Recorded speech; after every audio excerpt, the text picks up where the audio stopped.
Trigger warnings. Typical or violence. Mentions of Kyuumi's trauma. Chapter 20. Blame.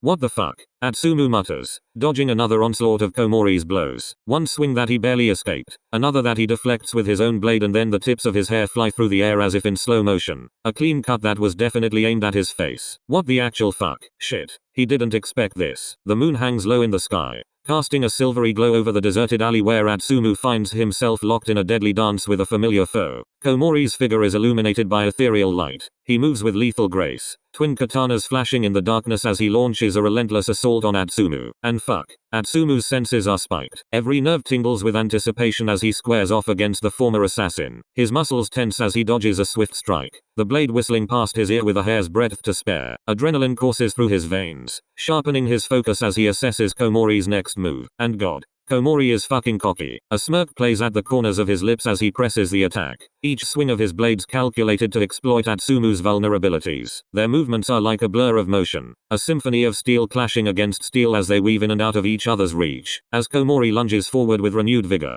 Atsumu takes a step back, letting himself to be pushed into a corner because fighting Kyuumi's cousin sounds like the wrong thing to do. In defense, Atsumu meets Komori's attack once again head-on, and the clash of their blades echoes through the night like thunder, warning to back off from the deadly lightning following suit. Komori's grin widens. What's the matter, Atsumu? Can't keep up? He taunts, his voice dripping with arrogance. And see, this pisses Atsumu off, because even if it seems as if Komori is driving him into a corner, Atsumu has by no means shown his true abilities yet. Komori is persistent. Yes, Atsumu admits that. He's also incredibly strong and not to be underestimated, but his movements are sloppy, the grip on his blades not tight enough to do Atsumu any serious damage, his soul not in tune with his weapon, every step too predictable. Maybe Kyuumi really meant it back then because Komori truly sucks at handling katanas, but that's not the point right now. What Atsumu doesn't understand is why Komori is attacking him in the first place, why he's asking Atsumu to fight back in earnest. Atsumu doesn't understand his motives, and the confusion makes his own movements falter, because what the hell is he supposed to do? He has to defend himself, but he can't seriously fight Kyuumi's damn cousin. Come on.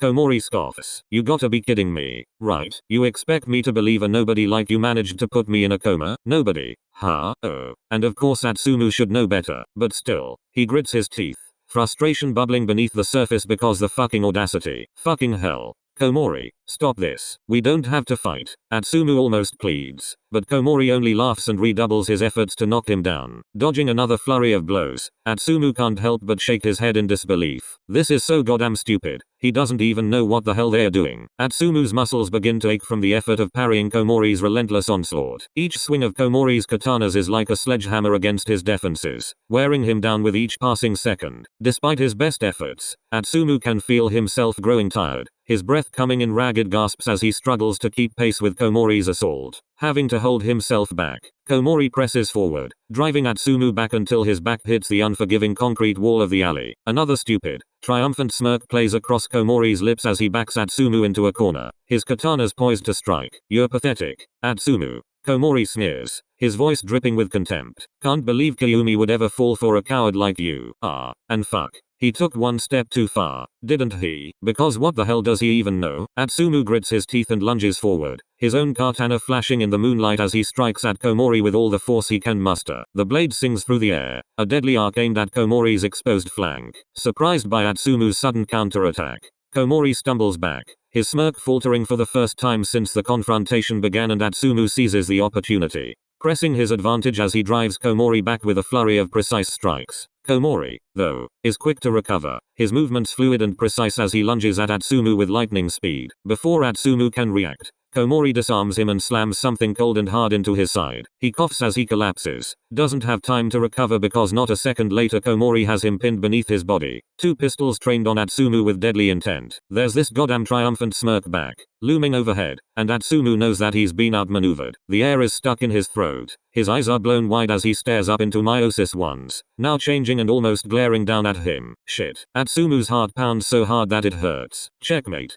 Komori taunts, his smirk long gone as he presses the cold metal beneath Atsumu's chin. Atsumu gulps. He stares into the gaze of a killer. Komori doesn't tremble, seems calm, almost relieved as he presses the muzzles of the pistols against Atsumu's flesh. He has him where he wants him, doesn't he? Of course he has. Because why should Komori spare Atsumu's life if it means losing the last bit of his own family? Why should he let Atsumu, a stranger, live if it only means loss for himself? Why trade the life of his potential killer for that of his partner? Why would Komori agree to this? He wouldn't because it doesn't make sense. Atsumu is responsible for Komori spending 2 years in a coma. He's responsible for Kyumi ending up with a Shijima after all. Even though he never wanted to. He's responsible for making a deal with the devil and willingly agreeing to that damn contract. Isn't it only fair that Komori gives him the punishment he deserves? His life in exchange for Kyumi's. Komori does what the two of them were too cowardly to do. Any last words? He asks. And his eyes are cold. How many times was Atsumu on the verge of losing his life? Before this whole thing with Kyumi? Never. No one had even come close to getting near him. No one was a match for Atsumu. The tales of Inarizuki's assassins weren't just empty words. The twins were among the most feared. Because their talent is otherworldly. Their sense is sharper than any obsidian blade. Their skills beyond imagination. But it only takes one person to throw them off balance. That one person who could take them on with ease. Atsumu was untouchable all this time until Kyumi came into his life. Because suddenly there was someone who was his equal. Someone who made it difficult for Atsumu to keep up. Someone who triggered things in him that he didn't know about himself. Feelings, desires, a vulnerability that was foreign to Atsumu. Break me, he said back then. And didn't Kyumi just keep his word? Samu. Atsumu croaks in a hoarse voice. He closes his eyes and frowns. Don't go for Samu. He has nothing to do with this. Atsumu gulps. His heart is hammering inside his ribcage. I'm sorry Samu, but you'll be okay. Won't you? Rin won't let you fall anymore. You'll both be okay. The click of the safety mechanism takes Atsumu back.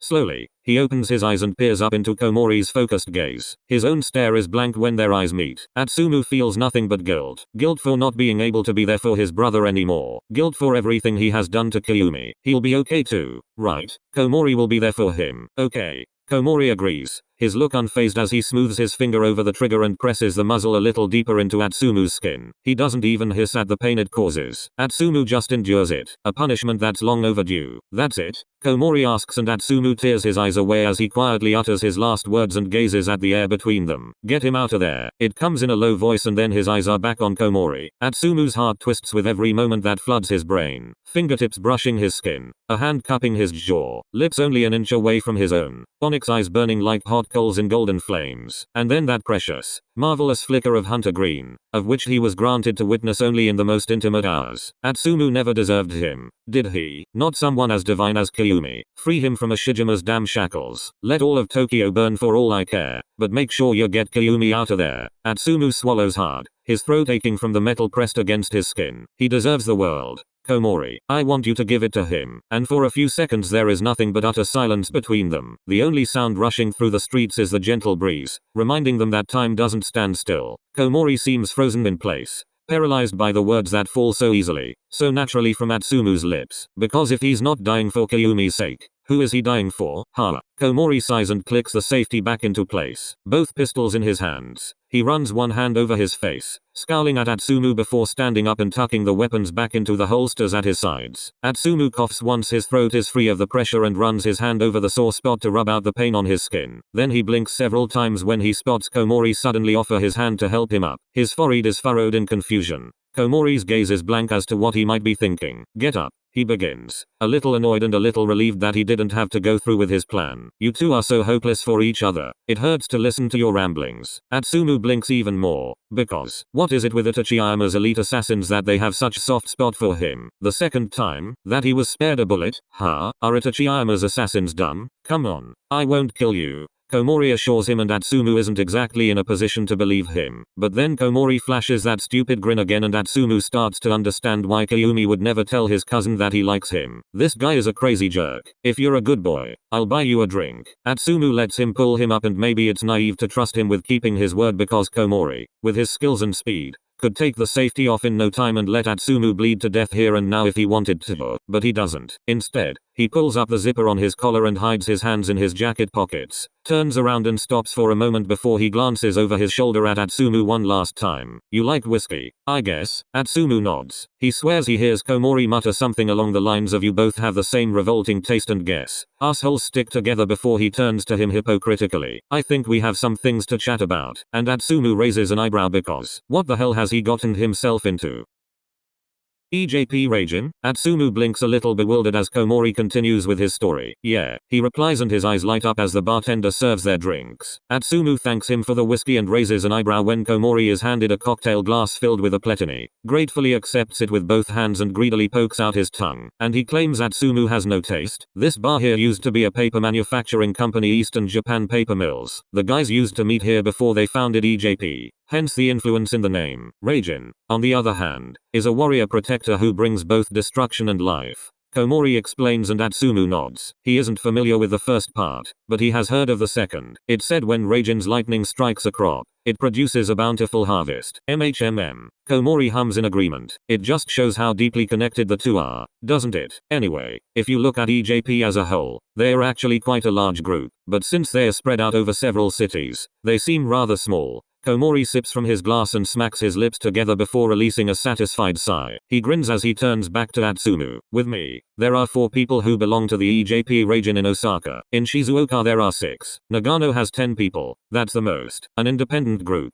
you say? Komori nods. Yakuza, bounty hunters, assassins, hitmen, spies. Name them all and you'll find one of each kind. Why? Komori frowns and Atsumu clarifies his question. Why join forces? Why form such a group at all? To keep the cities independent. Atsumu tilts his head and deepens his frown. This time Komori elaborates. Osaka is a free city, right? Neither dominated by assassins nor by Yakuza. You're familiar with Mian, so you already know that the old man is doing everything he can to keep the center of Osaka free of any weirdos who think they can take over the city. Now 𝒑𝒍𝒂𝒄𝒆𝒅, at least in Osaka, doesn't care about the city center itself, but rather about the outskirts. I've never heard of them before. Good. Komori winks before taking another sip. That's the way it's supposed to be. Atsumu huffs before taking another sip himself. 𝒑𝒍𝒂𝒄𝒆𝒅 region, an independent group that does exactly what Mian and his people do. Prevent the city from falling into the hands of Yakuza. But this is not just about Osaka. Shizuoka, Nagoya, Nagano. Is that the reason why none of these cities ever ended up in the hands of the mob, even though they would be so appealing to them? When did you join them?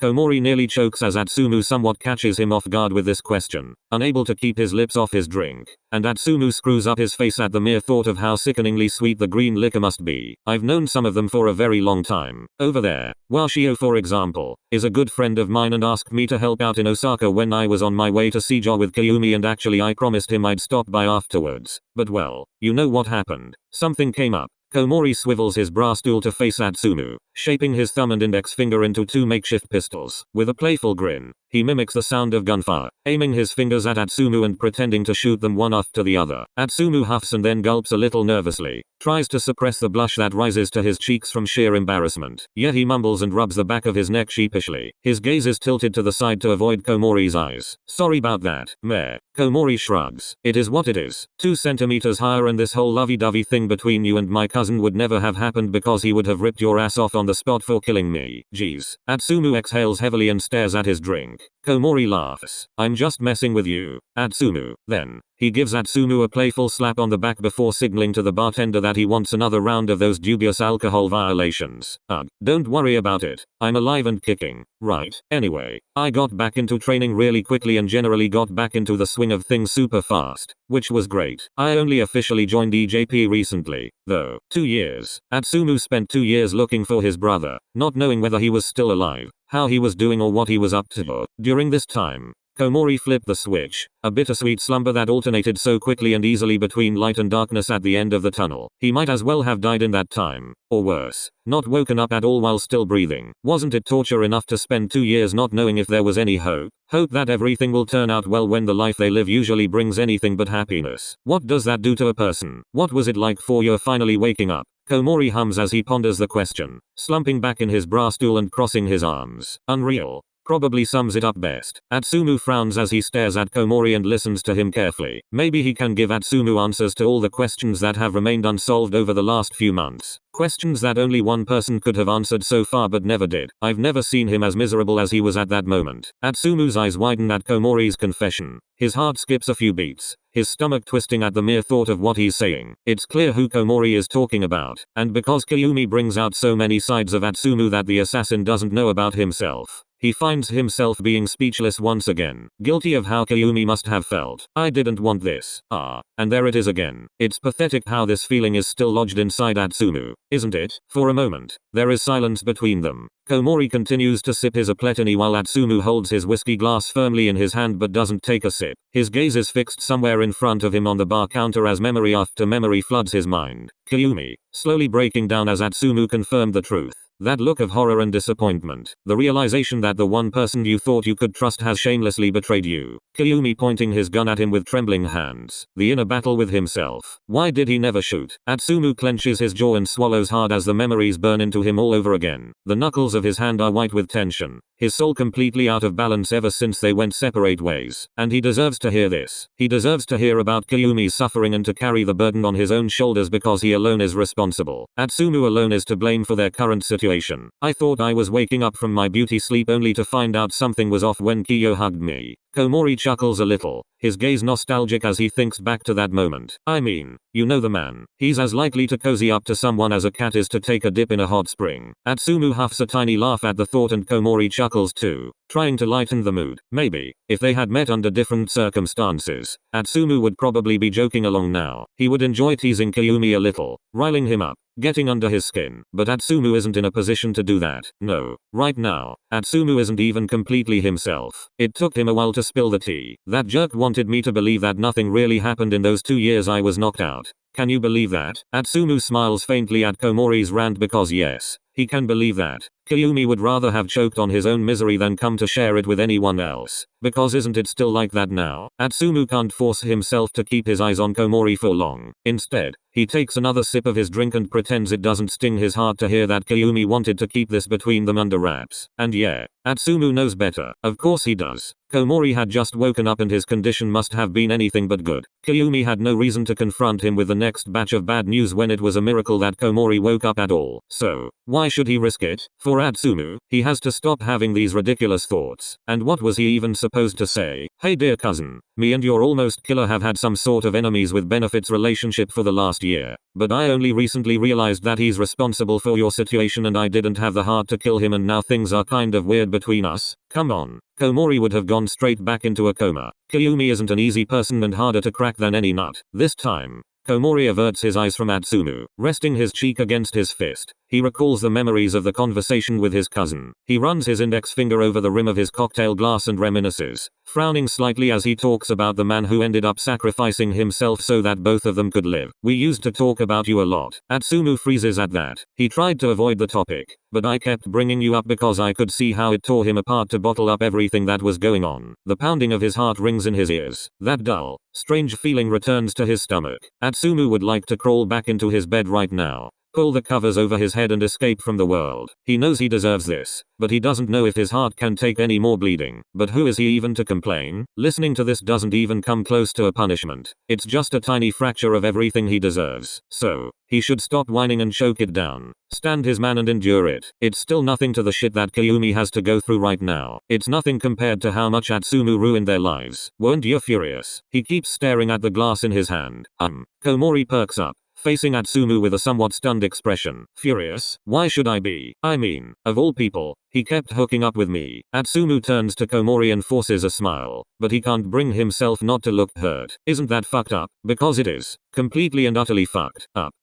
Komori seems to realize and shifts his gaze back to his own drink. Yeah, maybe. I guess it is in a way, but that doesn't explain why I should be furious. He looks back at Atsumu and there's a slight furrow between his brows. Komori's expression isn't serious or pitiful or anything like that. Rather compassionate, sincere, as if he wants Atsumu to know that he doesn't have to carry this burden alone. I can tell your feelings for each other are sincere. Atsumu huffs a laugh before he takes another sip of his whiskey. You've known me for what? An hour or two? He downs the rest in one go and sets the glass back on the counter. He doesn't let go. His grip is still tight when he asks, How would you know? But Komori just chuckles. You were ready to die for him just a second ago and you think I need more convincing of whatever soap opera is going on between you two? Komori grins even wider. Atsumu, are you dumb? Mildly annoyed, Atsumu clicks his tongue. Fuck off. Komori just laughs while Atsumu's cheeks flush from this irritating, strange heat. He pretends to be annoyed, but he can't hold back a snort of his own. Not wanting to give Komori the upper hand, Atsumu ignores him and raises his hand, signaling to the bartender that he would like to have another whiskey, preferably a double shot, if he has to put up with this prick next to him any longer. Did Atsumu already say that he understands why Kyumi never wanted Komori to know that he sees him as his best friend? He's a fucking lunatic. I would have killed you if your feelings hadn't convinced me. You know, thanks. I appreciate it. You're welcome. Komori replies smugly, sipping his 𝒑𝒑𝒔. No, but seriously, Kyo had already told me you were kind of crazy, but I didn't expect you to be this selfless. Atsumu huffs another dismissive laugh and then mutters almost mockingly, selfless? He is anything but that. Yeah, it's nice to see that someone cares about my cousin. I know he's not easy, especially with this germ thing going on, and yet so many people accept him for the prickly bastard that he is. Komori winks. It's just nice to know he's been okay while I was out. Atsumu snorts. Were you afraid he'd be bullied? You know kids these days. I'm pretty sure Omi-kun would have shot anyone he didn't like without blinking an eye. Komori cracks a smile. Well then, look who's still sitting next to me very much alive and kicking. Ah, and Atsumu blushes at that, because yes, Komori is right, isn't he? There was a reason why Kyumi never killed him. A reason why he sacrificed himself for Atsumu and Komori. A reason why Kyumi was so worried about him. A reason why he kissed him and treated his wounds instead of finally taking him down. There is a reason why he got involved with Atsumu over and over again. Is it okay for Atsumu to be imagining things? Kyumi wasn't like that with just anyone. I was used to it. Atsumu starts to explain and Komori stares at him wide-eyed as he suckles on the rim of the next cocktail glass. Just how much alcohol can such a small guy actually hold? My mother had shown stronger symptoms than Kyumi ever did, so it was never a problem for me to deal with this side of him. Ah, I see. Komori mumbles and nods, averts his eyes while he thinks about Atsumu's words. What kind of privilege did Atsumu have to be able to touch him unconditionally at any time? To be so intimate with him, the untouchable Kyumi, the man no one dared to get too close to unless they wanted a bullet placed between their eyes. Komori must be worried about him too, right? Otherwise, he wouldn't be here. Atsumu feels sick at the thought of Kyumi being all on his own. He wasn't always like this, you know. This time Atsumu's gaze snaps back up at Komori, looking at him with even more questions swirling in his eyes. Then,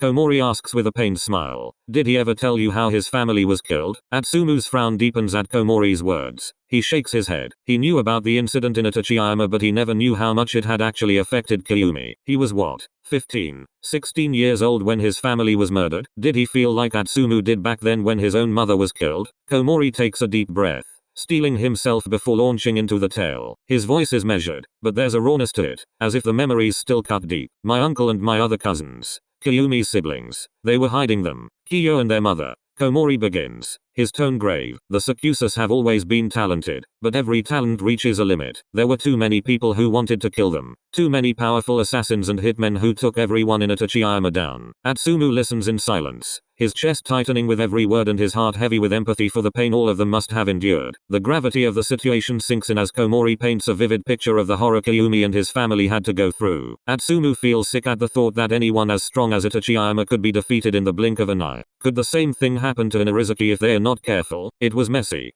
Komori says, and he's forcing himself to sound laid back, but his brow is furrowed so hard that it's easy to see how irritated he actually is. Auntie would have screamed if it wasn't for Kyumi pressing his hand over her mouth. Komori adds, his voice strained with emotion. They weren't allowed to move a muscle when their family's blood splattered all over their faces. Holy shit. Atsumu breathes out almost shakingly because the weight of the revelation hits him like a ton of bricks. Komori isn't just speaking metaphorically here. He means every single word. Kyumi's family was killed right in front of his eyes. Atsumu shudders at the mere thought of what happened. He hadn't realized the depth of Kyumi's past, hadn't considered the extent of the trauma Kyumi had endured, the sheer brutality of the attack that had torn his family apart. His gaze drifts to the rim of his glass, absent-mindedly staring holes into the amber liquid as he mulls over Komori's words. The image of Kyumi as a carefree teenager, unburdened by the weight of tragedy, flickers in his mind's eye. He was probably full of himself, eager to hone his skills and succeed his own siblings, and in an instant, his entire existence is flipped upside down. Blood splattered across his face. Blood of the people he loved. And what was he supposed to do? His hands were tied. Kayumi could do nothing but watch his family being taken from him one by one if he wanted to save at least himself and his mother. It makes it easy to understand why he has become the stoic, guarded man that Atsumu now knows. To think that Atsumu and Kayumi shared the same fate in their youth now sounds absolutely ridiculous because there is one significant difference. Neither Atsumu nor Osamu have ever seen their own mother die. Kita sparred with them, taught them defensive techniques, and insisted on practicing late into the night. Despite their immense exhaustion, they took a bath at his place, ate dinner, and finally spent the night under his roof. When he brought them back home the next day, Aaron was already waiting for them and exchanged a look with Kita that Atsumu now understands what it meant back then. Aaron had taken care of everything. Took care of everything meant that the twins didn't find her covered in blood. Took care of everything meant that they could properly bid her farewell. Could mourn her, never had to see her suffering and the burden she had to carry for the sake of her boys. Kita knew about her plan. He had sworn to take care of her children while she sacrificed herself for them, for Inarizaki, and Atsumu knows that in the world they live in, blood and death are part of everyday life, but never the blood of their own family, never the blood of the people they love. So, what would have happened to twins if they had seen it all? Kiyo tried to shake it off, but he never got rid of that feeling, while Auntie swept it all away and forgot everything, repressed everything. Atsumu thinks. Amnesia. The pieces start to click into place in Atsumu's mind. Memories of his conversation with 𝒑𝒂𝒄𝒆𝒅𝒊𝒕𝒔. It all makes sense now. Kayumi's guarded demeanor, his reluctance to open up, his occasional visits to his mother that left him visibly distressed. Atsumu understands now why Kayumi behaves the way he does, and why Ikuo warned him not to be too hard on Kayumi. He realizes the depth of Kayumi's past, the extent of his pain that he never seemed to truly understand. He does now. It's a burden he carries with him every single day, etched into his very being. The realization hits Atsumu like a punch to the gut. He can't imagine the pain Kayumi must endure, having to face the memories of that fateful day over and over again whenever he returns to Tokyo, while his mother remains blissfully ignorant. Kiyo used to wrestle a lot with nightmares from that incident and had a hard time getting over it. Komori observes Atsumu, casting a sideways glance at him. Lately, though, those dreams have been creeping back in. Atsumu's attention snaps to Komori, his brow furrowing in concern. But each time, you were the one lying in his arms,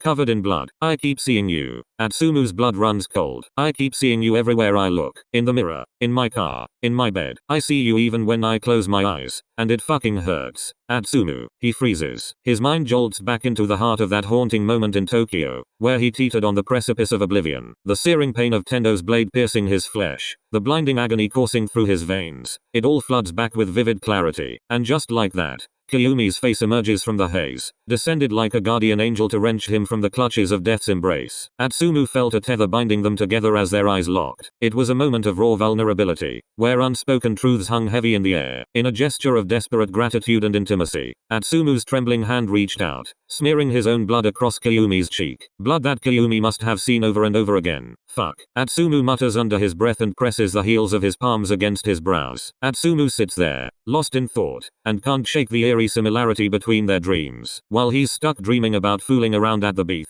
signaling impending doom, Kayumi's got to deal with visions of Atsumu's dying. It's like fate was playing some messed up game with them, forcing them into this twisted dance of misery. And shit, does it hit him hard. Atsumu can practically feel the weight of guilt settling on his shoulders like a ton of bricks. He wishes he could turn back time, spare Kayumi from all the pain Atsumu brought with him and shield him from all the scars they both carry. It's like they're trapped in a vicious cycle, and Atsumu can't help but wonder how the hell they ended up here. I knew he made his decision to join Ashijima when he saved you in Tokyo, because his nightmares have come true, right? In the end, Atsumu and Kayumi found themselves in exactly the situation Kayumi had constantly seen in his dreams. He called me while you were still unconscious. You were lucky that he was visiting his mother and that Akashi joined him. Luck. Huh? Atsumu doesn't know if he can talk about luck. As Komori's words sink in, Atsumu's mind starts racing. What he does know is how messed up it feels that Kayumi is shouldering all this pain. He can't shake off this feeling that maybe their paths were never supposed to cross, that it's all some kind of cosmic joke. Atsumu's heart aches with guilt as he thinks about how their meeting might have just made things worse for Kayumi. It's like he's stuck in this endless loop of wishing they'd never met, wishing he could spare Kayumi from all this hurt. If only life were that simple. Why are you blaming yourself?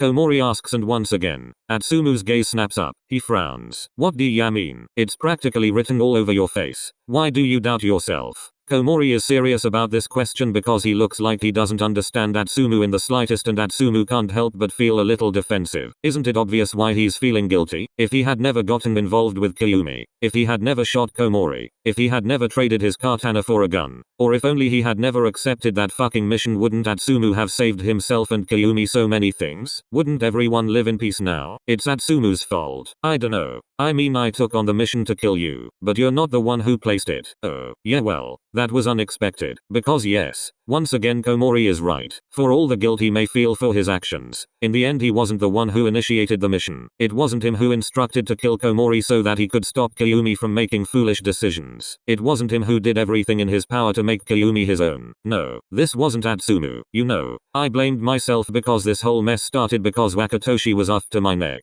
Komori sighs and smiles a little sadly. I was a thorn in his side. Kyo was just trying to protect me, to keep me alive. If it wasn't for me, he wouldn't have suffered that much, right? Atsumu blinks, taken aback by Komori's confession. It's a perspective he hadn't considered before, one that shifts the blame away from himself, but it doesn't necessarily sit right with him. Komori can't just waltz in here and shoulder the blame, absolving Atsumu of his guilt. That's not how this works. Before Atsumu can voice his thoughts, though, Komori interrupts him with a knowing smile. Exactly, he says, his tone laced with a hint of amusement. It isn't my fault either. It's because Ashijima is too greedy, too morbidly obsessed with Kyumi. So, it doesn't really matter if it's me, or you, or literally anyone who wants to save my cousin. Ashijima will keep everyone away from him. And once again Komori is right, isn't he? What a wise man he is. What would have been different if Kyumi had never gotten involved with Ashijima? Komori mentioned that Kyumi had a hard time getting over the death of his family. Did Ashijima help him with that? Is that why he feels so attached to him? What if he had known Atsumu back then? Would he have come to him instead? Atsumu shifts uneasily. His thoughts are starting to make his head spin. Back then, when Kyumi's family died, did Ashijima help him? Atsumu's voice is low, barely a whisper, as if he's afraid of the answer. He can't bring himself to meet Komori's gaze, his eyes fixed on the glass in his grip. Then, he elaborates. To get over what happened?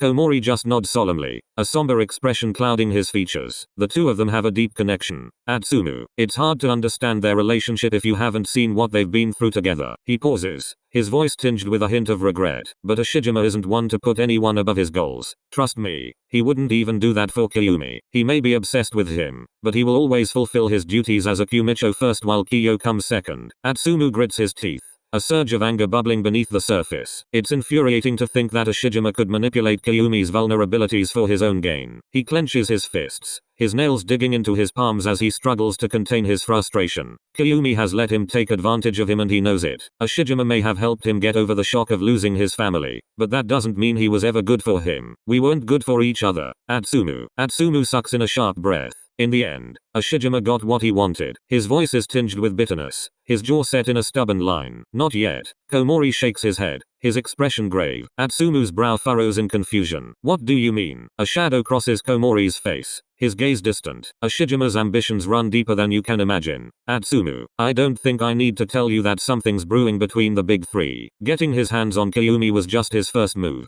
Komori's voice is laced with a sense of foreboding, a grim reminder of the dangers that lurk on the horizon. You think he's gonna start a war? I'm pretty sure he will. Atsumu's heart sinks at the gravity of Komori's words. It's a sobering reminder that their fight is far from over, that they are up against forces they can't hope to defeat alone. He had already noticed how Mian had asked for his help in Osaka time and time again, and he has no idea what Ashijima is actually up to. But Atsumu has no intention of letting that bastard gain any more power or of letting any of the independent cities fall into the hands of Yakuza. Atsumu himself will prevent that. So, what do you suggest? He asks, and Komori smiles sheepishly. You in for a trip to Tokyo?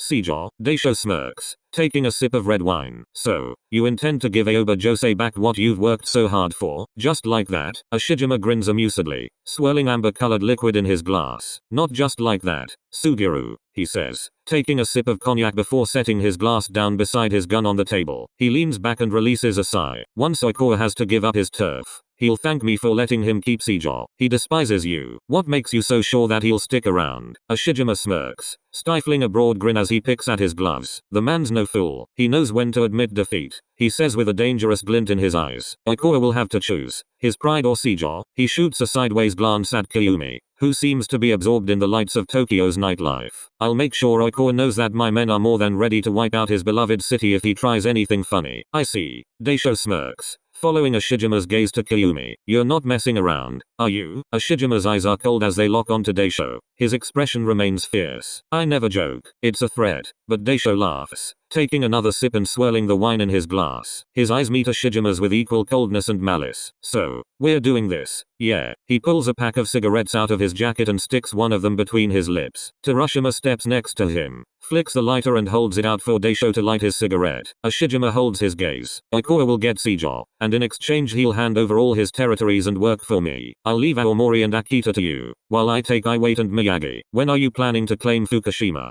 Tochigi, and Gunma? As soon as you're ready for Ōta, Miyazaki, and Yamaguchi. Daisho smirks wickedly and exhales, blowing the smoke aside with relish. That won't take long. I just want to settle a few things before I expand my territory and we begin our business. 𝒂𝒑𝒔 nods. He shifts in his seat and bends one leg, resting his ankle on the knee of the other. His elbows are propped up on the armrests of his chair and his gloved hands are folded in front of his face. Of course. 𝒂𝒑𝒔's eyes don't leave Daisho for a second. In 2 weeks, I'll be dispatching some of my men to Shiratori's Ōta to inform 𝒂𝒂𝒄𝒆𝒅 about the offer. I'll give him a month to decide whether he's keen on a war or a deal. Does that time frame work for you? The grin on Daisho's face would send a shiver down the spine of any sane person in this room. Though to be honest, there aren't many of them left. His eyes glisten with bloodlust, with greed and desire for power and superiority. He's not called a snake for nothing. Cruel and devious in a way that makes even Kyumi feel queasy. Daisho rises and offers 𝒂𝒑𝒔 his hand. 𝒂𝒑𝒔 mirrors his movements and shakes said hand. The pact between the devils decided. That's more than enough time. Daisho smiles. It's always a pleasure doing business with you. 𝒂𝒑𝒔 nods formally, still not taking his eyes off Daisho. His gaze is neutral, but anyone close to him would immediately notice that it's entwined with skepticism. Nahibi's Kumicho finishes his glass and stubs out his cigarette. He throws on his coat and heads for the door. Just before he and his men leave 𝒂𝒑𝒔's office, he tilts his head and addresses 𝒂𝒑𝒔 with a wicked smirk on his face. Here's to a great cooperation, Wakatoshi. You'll hear from me. 𝒂𝒑𝒔 nods again, indicating that he will wait for Daisho's word. However, he does not agree to the great cooperation. See you soon, Suguru. Tendo will see you to your car. Daisho and his men leave the building and 𝒂𝒑𝒔's men leave his office until only Wakatoshi and Kyumi are left. With his hands in his pockets,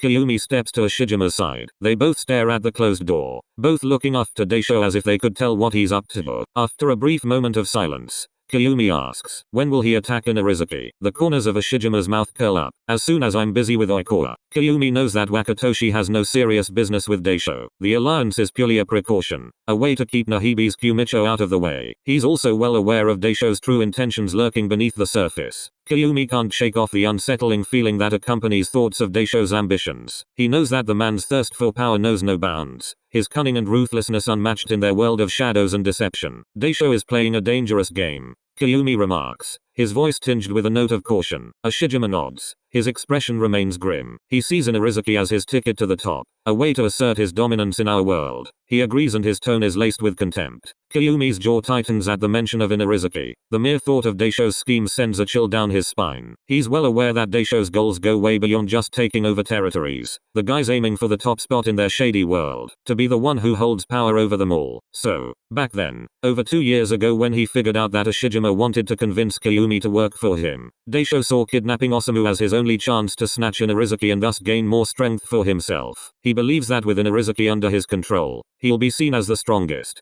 Kyumi continues, his voice low and measured, but he's playing with fire, and he doesn't even know it. 𝒂𝒑𝒔's gaze hardens, a steely resolve settling over his features. Daisho may think he has the upper hand in this power game, he says, his tone steady despite the doubt simmering within, but he's dead wrong if he thinks he can outsmart us. Kyumi nods in agreement, silently acknowledging the tough challenge they're up against with Daisho. Whether or not he succeeds in wiping out Inarizaki doesn't really change the outcome. Either way, he'll end up weakened, or even defeated, at best. If he does manage to pull off his plan and get a hold of Inarizaki, 𝒂𝒑𝒔 won't waste a moment to exploit his vulnerable state. With 𝒒𝒑𝒂𝒄 under his control, 𝒂𝒑𝒔 can focus his attention elsewhere and doesn't need to worry about 𝒂𝒂𝒄𝒆𝒅. Thus, deal with any remnants of Daisho's power, which means No matter what Daisho does, he'll be too weak to deal with Ashijima's forces. As long as we stay one step ahead of him, Daisho's ambitions will be his downfall, Ashijima asserts, and his tone is resolute. What if he does manage to destroy an Irizuki? Ashijima's expression remains impassive as he meets Kayumi's gaze. He won't. What makes you so sure? Kayumi narrows his eyes,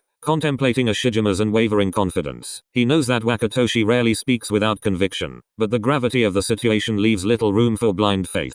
Kita Shinsuke, Ashijima eventually says. Daisho is foolish enough to underestimate him, and, oh, he's indeed right. Kita may seem unassuming now, but his skills are as sharp as ever. He may work in a bar and act as a man between contracts, but he's never forgotten how to be an assassin. Kayumi's jaw tightens at the mention of Kita's name, a surge of memories flooding back. He recalls their past encounters, the way Kita exuded confidence without a hint of arrogance, his unwavering faith in his own abilities. Kayumi's gaze darkens as he recalls Kita's aura, a silent warning of the danger he poses. He's far from harmless. Kita would do anything to protect his family, and he wouldn't hesitate to eliminate anyone who threatens them. He made that clear. A shiver runs down Kayumi's spine as he remembers his past interactions with Kita, the underlying tension that simmered beneath their conversations. Did Atsumu ever find out that? Kayumi. Ashijima's voice cuts through Kayumi's reverie, drawing his attention with a sense of urgency. He meets Ashijima's serious gaze out of the corner of his eye, bracing himself for what comes next. Just so we're clear, if your little boy toy decides to interfere, I won't hesitate to deal with him accordingly. Kayumi's muscles tense imperceptibly, his facade of composure masking the sudden surge of unease. He keeps his gaze fixed on the ground, avoiding Ashijima's penetrating stare, unwilling to reveal any hint of vulnerability. As Kayumi mulls over Ashijima's warning, he can't help but feel the weight of its implications nearly suffocating him. If Atsumu were to split from Inarizuki and team up with Oikawa, it would undoubtedly complicate Ashijima's plans. His authority would inevitably wane, leaving him to deal with not just Daisho, but also a more formidable Oikawa. Not even the combined forces of Tendo and Kayumi would be able to guarantee that he would become the strongest and take sole power over Japan. It would all just spiral into a messy bloodbath.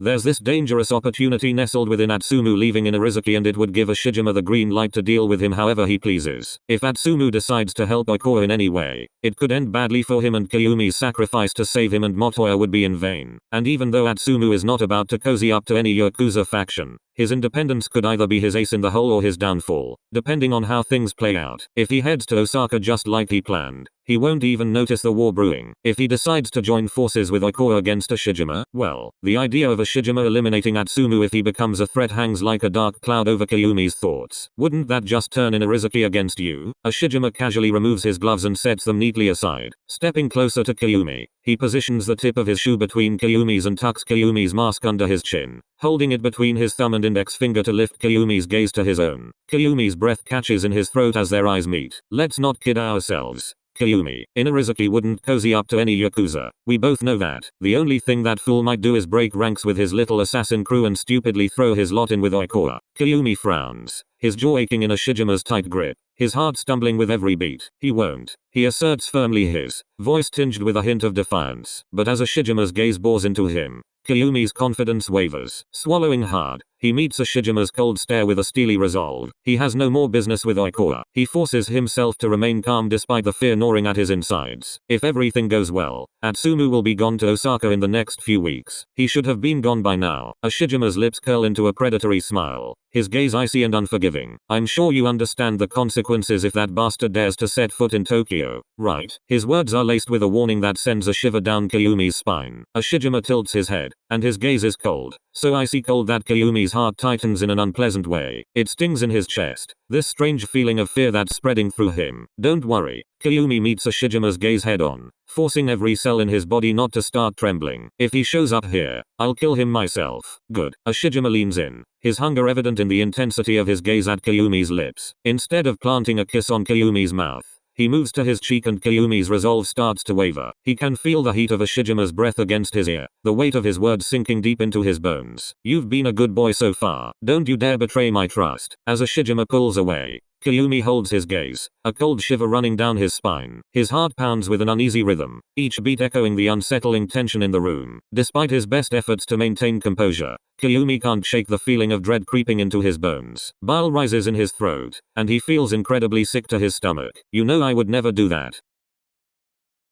Kayumi steps out of Ashijima's office, a sense of unease lingering in the air around him. It's not Ashijima specifically that bothers him, but rather a strange, unsettling feeling that he can't quite shake off. He pushes it aside for the moment, opting to focus on the task at hand. With a sigh, Kayumi retrieves his phone from his pocket. The screen lights up with the last message he sent to Motoya, checking in on his cousin's well-being. Motoya had replied the night before, assuring Kayumi that he's never been better, and Kayumi couldn't help but feel relieved knowing that Motoya is out enjoying himself, likely with Oikawa's group, living life to the fullest. That's good. It's how it's supposed to be. Locking his phone again, Kayumi tucks it away and sets off through the quiet streets of Tokyo, heading towards his apartment. In the dead of night, the city is hushed, the usual hustle and bustle replaced by a calm stillness. There's an eerie sensation beneath that silence, though, that nags at Kayumi's senses. He notices it now that the streets are almost empty. Kayumi can't shake the feeling that someone is watching him. It's a prickling sensation at the back of his neck, a sense of being followed that sends a chill down his spine. He slows his pace, glancing suspiciously over his shoulder as he makes his way through the empty streets, the hairs on the back of his neck standing on end. Whoever it is that is following him, they're good, too good, but they chose the wrong target. Kayumi's senses are heightened, his perception razor sharp as he navigates deserted alleys,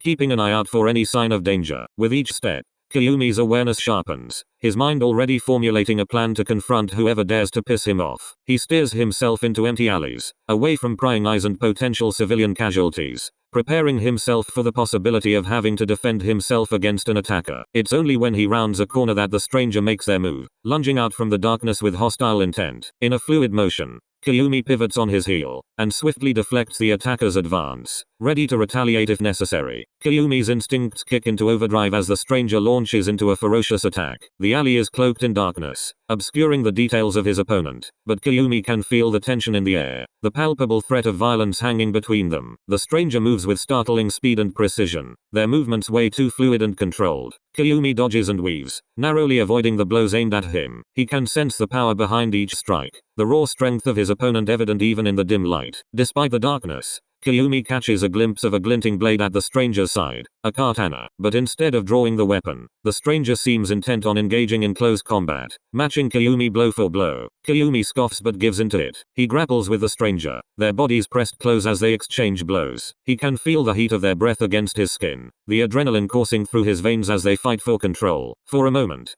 Kayumi's mind is solely focused on the battle, on outmaneuvering his opponent and emerging victorious. But as he lands a solid blow, splitting the stranger's lip open, he sees the recognition flicker in their eyes. Kayumi pushes the stranger back against the wall, both of their chests heaving with exertion as they lock eyes in the dim light of the alley. There's a moment of stunned silence between them, the weight of realization settling heavily in the air, and Kayumi freezes, his forearm pressed against a firm chest. It's then that Kayumi sees the familiar features of his opponent, the shock of recognition hitting him like a physical blow. The realization hits him like a ton of bricks, leaving him reeling with disbelief. What in God's fucking heaven? Atsumu. Kayumi breathes, his voice barely a whisper in the stillness of the alley. Atsumu's mouth twists into a smug grin as he licks the blood from his lips. You sure know how to make a guy feel welcome, Omi-kun.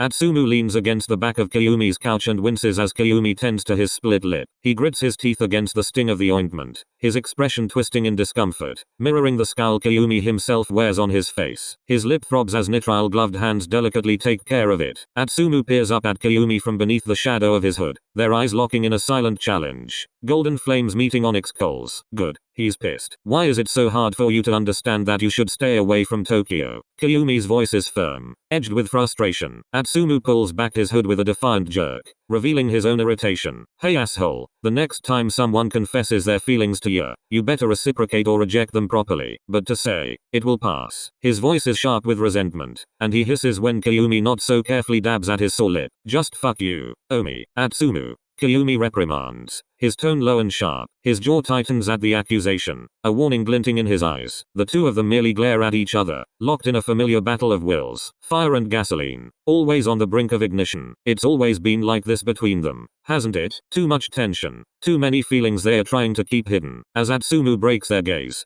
Kayumi redirects his focus to treating the split lip. He works with precision, his movements deft as he applies the necessary treatment. Once satisfied with his work, he removes the gloves, tossing them into a nearby trash can, and tidies up the first aid kit before washing his hands in the bathroom. Returning to the living room, Kyumi releases a defeated sigh, his shoulders slumping as he leans against the back of the couch next to Atsumu. There's a palpable tension in the air, the space between them charged with too many emotions that are just waiting to burst free. Kyumi steals a glance at Atsumu, his expression guarded as he awaits an explanation. What are you doing here? Kyumi's voice is measured, tinged with a hint of curiosity as he breaks the silence. Atsumu meets his gaze with a determined stare. I need to talk to you. Kyumi looks at him skeptically, uncertainty flickering in his eyes. After a moment's pause, he shrugs, a silent indication for Atsumu to continue. So, talk. Kyumi prompts, shoving his hands into the pockets of his slacks. The sleeves of his black buttoned-down shirt are rolled up to his elbows, revealing the toned muscles of his forearms and the tattoo swirling around his skin as he waits for Atsumu to speak his mind. If only he understood the effect he has on Atsumu. Atsumu swallows and for a few breaths he forces his gaze down to the fidgeting hands in his lap. He takes a deep breath before losing himself once more in the depths of Kyumi's eyes, the night sky that Atsumu has never been able to escape. He is hopeful, though, because there is a chance. Mian told me you asked him to keep an eye on me. The weight of Kyumi's gaze bears down on Atsumu. He's scrutinizing his every word. There's a tension in the air,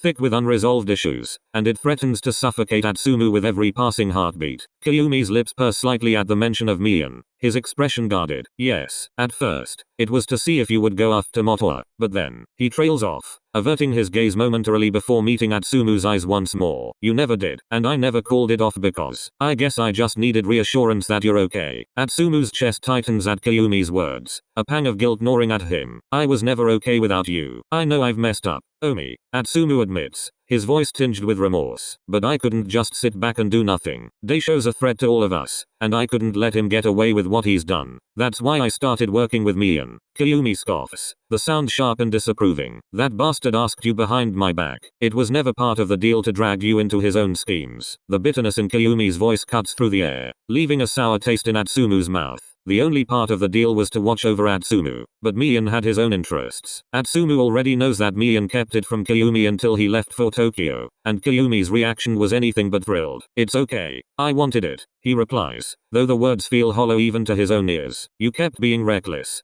Kyumi accuses his gaze unwavering as it locks with Atsumu's. Their eyes meet, and Atsumu feels his heart pounding so hard against his chest that it almost hurts. He wonders if Kyumi can hear it. His mind drifts to the dreams Komori spoke of, the ones where Kyumi saw Atsumu die over and over again. His jaw tightens at Kyumi's words, a wave of guilt washing over him. Atsumu knows he's pushed the boundaries too far back then, testing Kyumi's patience and risking both their lives in the process. But there's something in Kyumi's eyes, a resignation that cuts deeper than any anger or disappointment. I'm sorry, Kyumi, Atsumu finally murmurs, his voice heavy with remorse and his gaze dropping to the floor. Me visiting my mother was mere coincidence. Atsumu, it could have been fatal for you. Kyumi warns, his tone laced with concern, his forehead furrowed. I know, do you? Kyumi raises a skeptical brow, his tone tinged with frustration. Because you're here again. Their eyes lock once more, and Atsumu's breath catches in his throat. Kyumi's brows are furrowed with worry and deep concern, his dark, oh so dark eyes betraying a sense of longing. There's a profound sadness swirling within them, tinged with frustration and helplessness, and Atsumu can already guess why. Kyumi's next words come out in a whisper, barely audible above the silence of the room. I can't save you anymore, Atsumu. Atsumu's heart sinks at the finality in Kyumi's words, the realization hitting him like a punch to the gut. He knows that Kyumi's hands are tied, bound by the deal he made with Ashijima, and with so many people within Ashijima's organization already wary of Kyumi's allegiance, Atsumu knows that his own actions have only made things more difficult for both of them. You don't need to. You keep putting yourself in dangerous situations, Kyumi counters, his tone firm and unwavering. His concern remains unyielding, etched into the lines of his furrowed brow. Atsumu knows exactly what he means. He means every near-death encounter Atsumu has faced, every moment when danger lurked around the corner, threatening to consume him whole. He means the time when Tendo and Terashima had him at their mercy, the blade of a knife glinting menacingly in the dim light until it almost took Atsumu's life. And he means this very moment, being back in Tokyo, being back with Kyumi. I have Samu here, and Rin and Komori are watching our backs. It's alright, Atsumu reassures, trying to ease the worry etched into Kyumi's features. But Kyumi startles at that, his eyes widening in disbelief. What did you say? And Atsumu realizes he probably shouldn't have mentioned that. His heart sinks at the realization that he's said too much. Inwardly, he curses himself for his slip-up. Fuck. It was Komori's idea to come here, and since my brother and Rin wouldn't let me go alone. You're not serious. Kyumi's voice is sharp, cutting through the air like a knife. Atsumu meets his gaze and his heart drops to the pit of his stomach. His gut churns with regret, knowing that he's only added to Kayumi's burden. Wakatoshi doesn't even know that Motoya woke up. Kayumi's voice is laced with frustration as he rises to his feet. His movements tense with worry. He runs a hand over his face as if trying to push back the fear gnawing at his insides. Atsumu's eyes are trained on him, his gaze boring into Kayumi's back as if trying to see into the core of his heart. For a few horrible seconds, the words are stuck in Atsumu's throat. Eventually he rises as well and opens his mouth so he can utter a sound. It's okay, Omi, Komori, don't Omi me. Kayumi snaps, his tone sharp and biting. What the hell were you thinking? His words are tinged with anger and concern, his gaze boring into Atsumu with unwavering intensity. Atsumu swallows hard, an intense, unpleasant tension spreading through his chest like it's trying to rip him apart. He knows that by coming to Tokyo, he's not only endangering himself, but also his brother and Kayumi's cousin, most likely even Kayumi himself. But with all he's come to understand about the man standing before him, he can no longer just sit back and watch him sacrifice himself for the sake of those he loves. Atsumu has long since accepted the truth that Kayumi holds his heart. If Kayumi allows himself to be consumed by his own self-sacrifice, it will inevitably shatter Atsumu as well. And you?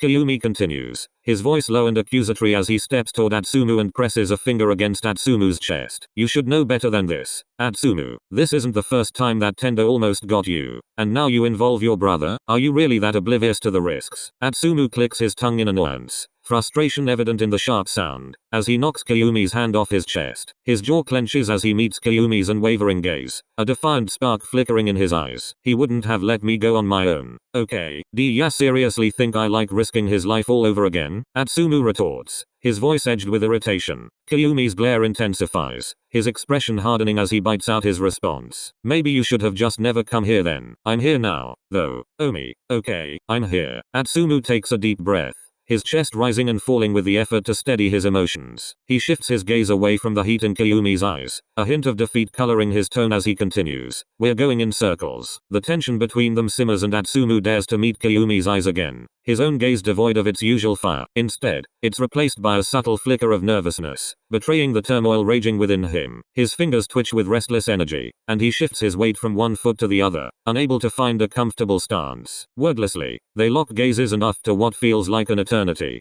Kayumi releases a weary sigh, his demeanor softening slightly as he gestures for Atsumu to speak his mind. What do you want? Kayumi's voice is calm now, a little defeated, almost apologetic. Atsumu's heart pounds in his chest, the rhythmic thud echoing in his ears as he struggles to find the right words. His palms grow clammy, and he wipes them nervously against his pant legs. A nervous tremor runs through his body, betraying his inner turmoil as he grapples with his emotions, unsure of how to express himself. There's just too much he needs to say. Osamu mentioned that Daisho wants to claim Inarizuki. I know. Atsumu startles at first, then shifts uncomfortably under Kayumi's scrutinizing gaze, a flush creeping up his neck as he mutters, "Of course, you do." He furrows his brow, his mind racing with thoughts and questions that he struggles to put into words. Do the Schweden Adlers have anything to do with it? He finally manages to ask, his voice betraying a hint of fear. Kayumi shakes his head firmly. No, that's only on Daisho. Good. Atsumu breathes a sigh of relief, the tension in his shoulders easing slightly. That's good. Their eyes meet once more, and Atsumu can feel the weight of Kayumi's concern, even in the sympathetic furrow of his brow. You're strong enough to stop him. Is that why you're so worried? Kayumi asks, his voice laced with reassurance and curiosity. Atsumu shakes his head, his eyes flickering downward as he searches for the right words. It's not that, he finally replies, his voice barely above a whisper. Atsumu's mind is a jumble of confusion, filled with so many things he still can't quite wrap his head around. And when it comes to whatever's going on between him and Kayumi, well, let's just say it's as clear as mud. Not that he's brave enough to try and put it into words or anything. Atsumu stares up to meet Kayumi's gaze. There's some sort of determination flickering in his own eyes, a resolve to uncover the truth once and for all. Why did you tell me and we gonna head to Osaka sooner than expected?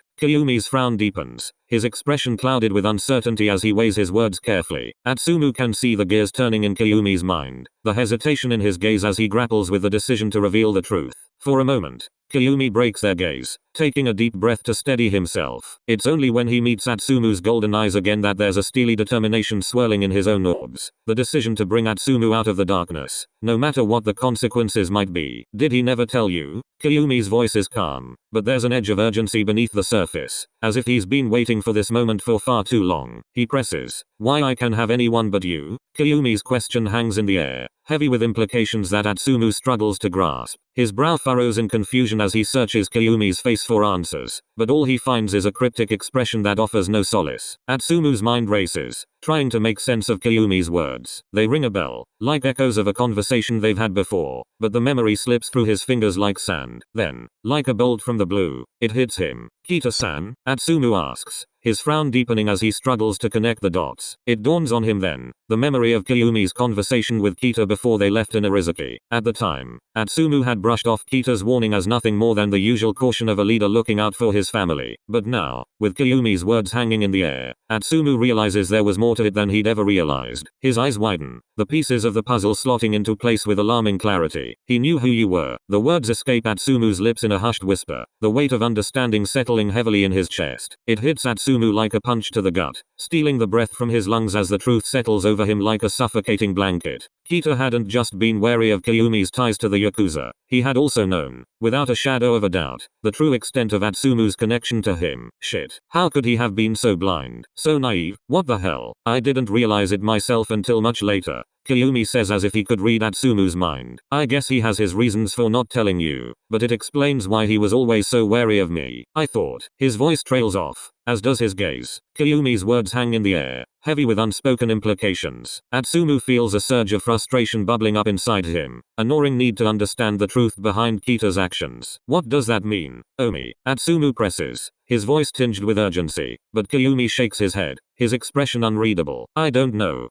Kayumi admits, "You won't get the answers from me, but I thought you should at least know before you head to Osaka. I thought Kita himself would tell you." A humorless laugh escapes Kayumi's lips, the sound hollow and bitter. "After all, you guys are family, aren't you?" Atsumu nods slowly, a knot forming in his stomach, and for some funny reason, he starts to feel sick. There's a sense of unease settling over him, a realization that there's more to unravel than he ever expected. Kita must have sensed something brewing between Atsumu and Kayumi all those weeks ago. But why keep it from Atsumu? Why warn Kayumi to stay away? What does it all mean? "It's not for me to tell you what to do," Kayumi continues, his voice gentle yet firm. "But whatever Kita's reasons were, don't let them cloud your judgment or sway your loyalty to your former home. You'd regret it." Atsumu blinks up and just stares into Kayumi's pitch black eyes as if the depths of the night are consuming him, not allowing him to escape. A rush of conflicting emotions swells inside him and Atsumu. Fuck. He doesn't know what to do. Is Kayumi talking about Tachiyama? Is he hinting at his own regrets? His own reluctance to fight for what he once called home? The questions churn in Atsumu's mind, leaving him feeling more unsettled than ever before. He swallows hard, Kayumi's words weighing heavily on his heart. "It won't." Atsumu reassures him, his voice steady despite the storm raging inside him. "Don't worry, Omi. Inarizaki will always be my home, and I'll defend it with everything I have, even if I'm no longer part of them." A flicker of relief passes through Kayumi's eyes, though the lines of worry etched into his forehead remain. He tries to muster a reassuring smile, but it falls short, overshadowed by the weight of unspoken thoughts. Atsumu knows there's so much more Kayumi is keeping from him, secrets buried beneath the surface like hidden currents in a tranquil sea. He wants to pry those secrets open, to unravel the mysteries that Kayumi guards so fiercely. But first, he knows he needs to lay bare the strings of his own heart. "Once we've dealt with Daisho, Samu and I will start over in Osaka," Atsumu says, his voice soft. He meets Kayumi's gaze head on, his eyes blazing with resolve. Relief washes over Kayumi's features, softening the lines of tension that had etched themselves into his expression. He reaches out, and as his fingers brush against Atsumu's cheek, Atsumu feels a shiver run down his spine, a tingle of electricity igniting every nerve in his body. It's a sensation he's all too familiar with, one that never fails to leave him feeling breathless and unsteady. He cups Atsumu's cheek with gentle fingers, and Atsumu leans into his touch, basking in the warmth of Kayumi's affection. With his eyes closed, Atsumu loses himself in the moment, letting go of all the worries and uncertainties that plagued his mind. It's a feeling he's known for as long as he can remember, a pull as inevitable as the ebb and flow of the tide. Atsumu knows he will always be weak when it comes to this, will always be weak when it comes to Kayumi. "Good," Kayumi murmurs, his voice a soothing melody that calms the tempest raging inside Atsumu. Slowly, he opens his eyes and meets Kayumi's gaze. "That's how it should be. I want you to come with me," Atsumu says, his brows furrowing with determination. He intertwines his fingers with Kayumi's and tightens the grip on his hand. Kayumi's touch warm and reassuring as he leans in to press a soft kiss to the center of his palm. Kayumi swallows thickly. How do you imagine that? Kayumi asks, his voice barely above a whisper, his eyes searching Atsumu's for any hint of doubt. We're gonna take down Ashijima. We. Kayumi raises a skeptical eyebrow, his hand slipping out of Atsumu's grasp. Atsumu's heart sinks, but he doesn't falter. Your cousin and I. Atsumu clarifies, his voice steady despite the uncertainty clouding Kayumi's features. Kayumi huffs a humorless laugh, the sound heavy with resignation. Don't be stupid. I really think it's the smartest thing I've come up with in a long while. Atsumu counters, his tone firm with conviction. Atsumu, you. Atsumu cuts him off. You're living proof that fighting for what you love is worth it. You mean everything to me, Omi, and that will never change. Kayumi's breath catches in his throat, his gaze locked with Atsumu's in a silent battle of wills. Atsumu presses on, his words pouring forth like a floodgate unleashed. So let me fight for you now. Atsumu pleads. Let me show you how much you mean to me. Cuz, Omi, these past few months without you have been fucking shit, and I refuse to let Ashijima tear us apart any longer. Kayumi's jaw tenses, his eyes flickering with too many emotions that Atsumu can't quite place, but he remains silent. Undeterred, Atsumu takes a step closer, closing the distance between them. There's no reason why I shouldn't do this, Atsumu asserts, his voice filled with determination and resolve. Stop looking after me. Kayumi's gaze shifts to Atsumu's lips. Because I certainly stopped checking up on you. Bullshit. You're lying. Atsumu murmurs. He peers up and his eyes meet Kayumi's from under his lashes. He seizes the collar of Kayumi's shirt, fingers tightening around the fabric as he pulls them closer together. Their faces hover mere inches apart, the warmth of Kayumi's breath grazing Atsumu's lips like a teasing whisper. You can pretend all you want. For fuck's sake, I don't care, but let me tell you this, Omi. Atsumu's heart pounds in his chest as he leans in, his lips almost trembling with anticipation of feeling Kayumi. With a gentle touch, he cups Kayumi's cheek, feeling the slight buzz of excitement beneath his palm. As their breath mingles in the small space between them, Atsumu's grip on Kayumi's shirt tightens, pulling him closer until their lips meet in a careful kiss, a merging of souls that ignites a fire within Atsumu's chest. He leans into the warmth of Kayumi's chest, his hand skimming from Kayumi's cheeks to the nape of his neck, threading his fingers through the short hair of Kayumi's undercut and savoring every moment of closeness. It's as if time stands still, the world fading away until there's only the two of them, lost in each other's embrace. Kayumi responds with equal tenderness, his lips moving against Atsumu's in a dance of passion and longing. Atsumu's grip on Kayumi tightens once more, pulling him closer as if to merge with his soul, unwilling to let go of this moment of bliss. Their kiss deepens and Atsumu feels Kayumi's hand come down on his hip, gripping it so tight it might bruise, the pressure of his fingers against Atsumu's skin sending shivers down his spine. Atsumu's can't help but release a soft moan, the sound muffled against Kayumi's lips before he starts to claim Atsumu like he owns him. Atsumu is pretty sure that he has always belonged to Kayumi. Both their brows knit together in shared intensity, and something starts to kick in Atsumu's gut. This time, there's no way he's going to ignore this again. Atsumu wants to get immersed in it, wants to fall into it, to surrender completely. The world around them fades into insignificance as they lose themselves in each other, the heat of their passion igniting a wildfire of desire. Atsumu's senses are overwhelmed by the taste of Kayumi on his lips, the warmth of his touch, the scent of his skin. In that moment, nothing else matters but the two of them, locked in a dance of longing and need. Atsumu's heart feels like it might burst with the intensity of his emotions, a flood of love and desire threatening to consume him whole. When they break apart, a thin string of saliva connects their lips. Both of their faces are flushed, cheeks tinged with a rosy hue that speaks of all the emotions swirling within them, and for a moment, they simply gaze at each other, caught in the aftermath of their kiss. It's in that moment that Atsumu knows that he would do anything to hold on to this feeling, to keep Kayumi close for as long as he possibly can. And Kayumi can deny it all he wants, pretend his feelings aren't there, hold back as much as he pleases, but Atsumu sees it crystal clear, and he's determined to make sure Kayumi knows it too. No matter what, you can never lie about us.